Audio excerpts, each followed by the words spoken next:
একটা সাপ অনেক খুশিতে রাস্তা দিয়ে যাচ্ছিল, পথে একটা করাত পড়েছিল। সাপটি চলতে চলতে সেই করাতের সঙ্গে ধাক্কা খেলো এবং কিছুটা জখম হলো। সাপ চিন্তা করলো, এই করাতের এত বড় সাহস আমাকে আঘাত করে, একে দেখাচ্ছি মজা।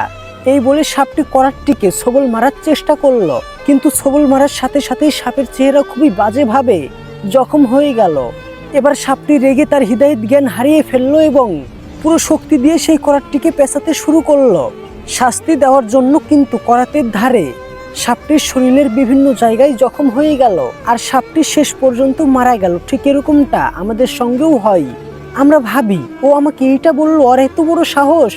এইসব ফালতু মানুষের ফালতু কথার ফালতু রিয়েক্ট করতে গিয়ে আমরা নিজেরাই নিজেদের অনেক বড় ক্ষতি করে ফেলি।